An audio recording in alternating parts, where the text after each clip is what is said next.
All right, thank you so much for having me today. It's an honor to speak to you all, and I hope sharing some of our experiences in Florida will help you as you prepare to the next canopy altering event in your area. Like John said, my name is Will Liner, and I'm the Urban Forestry Coordinator for the Florida Forest Service. Today I'm going to talk about urban forest strike teams and specifically 2 deployments conducted in the aftermath of Hurricane Sally last year. So I always like when presenters give me a quick synopsis of what they're going to cover. So over the next 14-ish minutes, I'm going to cover 4 main points.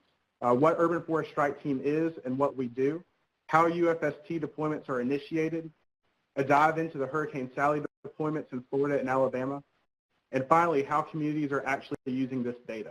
So what is urban forest strike team? UFST is a group of International Society of Arboriculture certified arborists who are tree risk assessment qualified and who have been specially trained to assess tree damage according to the FEMA Public Assistance Program and Policy Guide. Using this model, urban forest strike teams have responded to disaster events, including hurricanes, tornadoes, ice storms, and floods. The team isn't a static set of people who are always on call. It's rather a roster of trained individuals that may be called for a deployment depending on their availability and proximity to the incident. It varies a little bit from state to state and from region to region, but in the South, most of the urban forest strike team members are employees of state forestry agencies like the Florida Forest Service or Alabama Forestry Commission. UFST was founded after Hurricane Katrina of 2005 caused unimaginable damage to those trees along the central Gulf Coast. At that time, it was found that many hazardous trees were left standing, while some of the trees that could have been retained were removed. It highlighted the need for professional assessment of storm-damaged trees and that the capacity of the local municipal staff is often overwhelmed during the aftermath of a major storm. The goal of Strike Team is to help impacted communities identify publicly owned storm-damaged trees, take notes and make a map of damaged trees to assist in FEMA reimbursement, and to use professional judgment and experience to make recommendations for the retention of as much viable tree canopy as possible. Obviously, there are a lot of steps that have to happen between when a disaster strikes and when an urban forest strike team arrives, and most of this work is done by 3 people: the state urban forestry coordinator, the city arborist or person responsible for trees in that impacted community, and the selected team leader for the deployment. As the state coordinator, my first job when a disaster strikes is to make contact with the affected communities.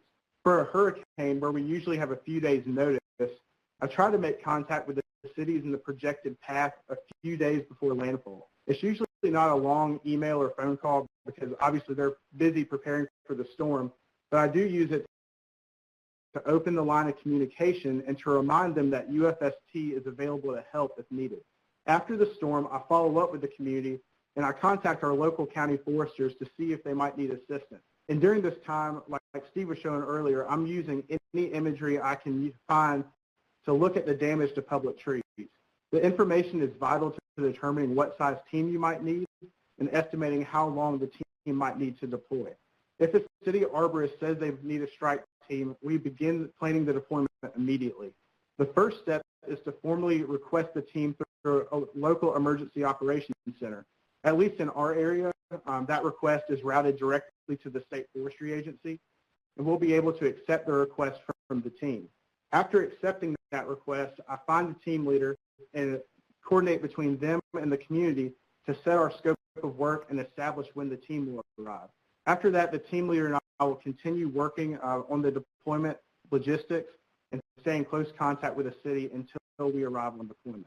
So I think to fully understand these deployments from Hurricane Sally, we need a quick background of the storm. Hurricane Sally made landfall as a Category 2 on September 16th of last year of 2020. And Sally came ashore near Gulf Shores, Alabama, and significantly impacted communities on the Alabama Gulf Coast and the extreme western part of the Florida Panhandle. At the time of landfall, Sally had maximum sustained winds of 105 miles per hour. And along with the wind, Sally was a very significant rain event, and there was some severe flooding. All that to say, Hurricane Sally was a very damaging storm, and it caused a lot of tree damage, but most of the trees were left standing. This made it an optimal situation for the successful implementation of a strike team. While there was widespread damage to public tree canopy, the storm wasn't so catastrophic that it annihilated all the trees. I'm going to talk about the two deployments in the order which they occurred. So first up, I want to talk about the Florida deployment to Pensacola and surrounding Escambia County. As you can see from the timeline on this slide, the Florida deployment to Pensacola came together really quickly, and the strike team arrived just 12 days following the hurricane. Deploying a team in such a short turnaround was a little ambitious, and it required a lot of work from a few dedicated people. In those 12 days, we had to establish contact with both the city and the county, confirm they needed assistance, receive an official resource request, find team members that could make it to a deployment, make the travel and lodging arrangements, and arrange all of the maps and data collection fields required to collect data. Though the short turnaround time does take a lot of work, in this case it was worth the effort. It's important to remember that debris contractors and the cleanup crews don't wait for our strike team. Every day between the storm and when the strike team finishes data collection is another day that trees are pruned or removed with or without our guidance. With such a quick response time, there were still areas of the city that had already been cleaned up before we arrived. So over the course of a 4-day whirlwind data collection, we had teams assessed 1,118 storm-damaged trees in 138 city and county parks, as well as along 128 miles of city right-of-way. The strike team was comprised of 12 people, a team leader, an assistant team leader, and 10 task specialist arborists. 10 of the 12 team members were from Florida, 9 of which for the Forest Service. The Georgia Forestry Commission was kind enough to send us a crew of 2 arborists that rounded out our team. The table that you see on the bottom of this slide shows the breakdown of how many trees were assessed based on the FEMA recommendation and by whether it was a city or county-owned tree. The data from this deployment is pretty consistent with data from other UFST deployments. The risk posed by the majority of the trees we looked at could have been mitigated with FEMA-eligible pruning. Here you can see a couple of the maps that show the work we did in Pensacola. The map on the left shows the location of the 138 city and county-owned parks. The yellow dots are county parks, and the pink dots are city parks. The map on the right shows the rights-of-way we assessed and a majority of the trees we documented. The red plus marks are the assessed trees, and the highlighted lines are the assessed rights-of-way within the city of Pensacola. The different colored lines just represent which crew did the work. And both of these maps were part of the final report we provided to the city following the deployment. As we transition from the Florida deployment to the Alabama deployment, it's important to remember when doing this work, you're in a disaster area, and you may come across some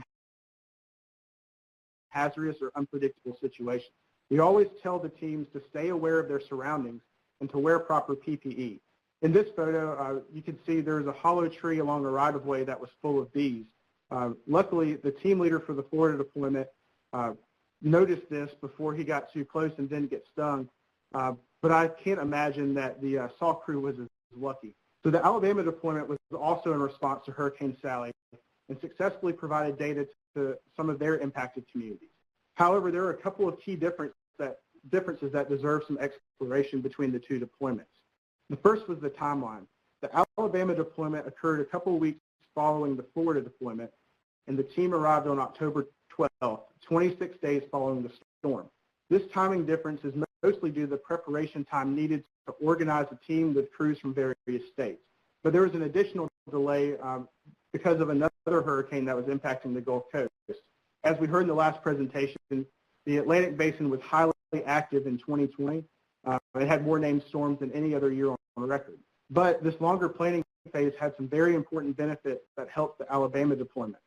They had more time to gather their materials, develop maps, refine their data collection plan, and discuss priority areas with the communities. The time to deploy a team is a balancing act, and either way has opportunity costs. But there really isn't a right or wrong answer. It's just whatever works best for the community and for the strike team responding. The Alabama team collected data for 3 cities, Mobile, Foley, and Gulf Shores. The team in Alabama did an amazing job, and they assessed 1,529 trees across 3 communities in 5 days of data collection. Here the team didn't focus on rights of way, but did look at parks and other publicly owned spaces.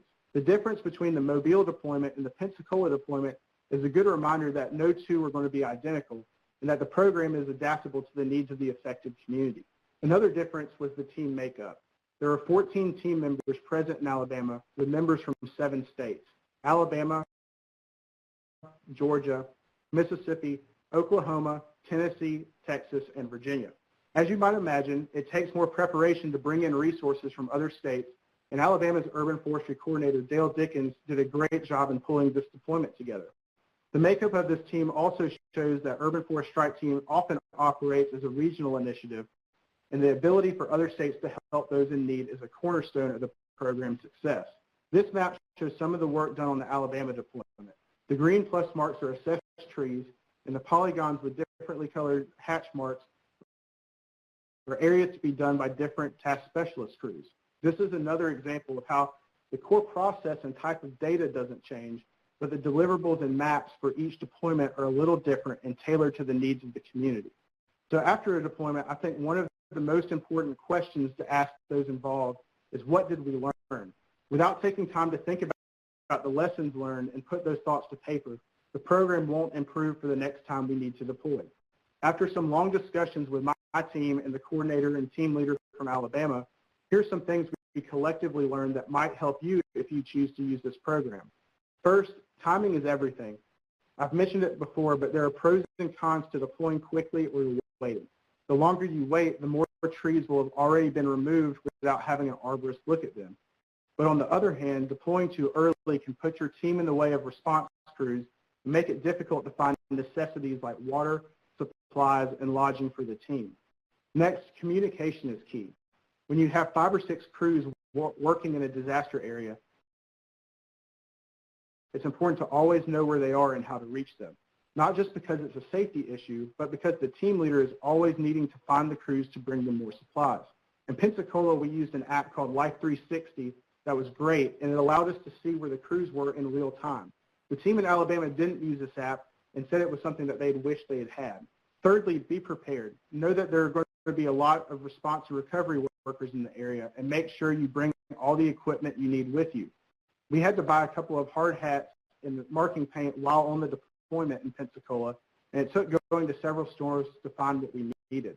And that brings me to my last point. Make sure you use actual tree marking paint. We just used the cheap spray paint that you can get from a big box store, and we had a really hard time with the paint absorbing into the bark of oak trees. Take the time and spend a little bit of extra money to order real tree marking paint. The Alabama team learned from our mistake, and they were much better prepared to mark trees when they arrived in Mobile. And finally, as I wrap up my part of the presentation today, I want to share a perspective from the community. I've talked a lot about this process from my viewpoint as the state coordinator and from that of the Urban Forest Strike Team, but at the end of the day, this program is supposed to help the community. If we haven't provided them a service they need and a data set they can use, our core mission has failed.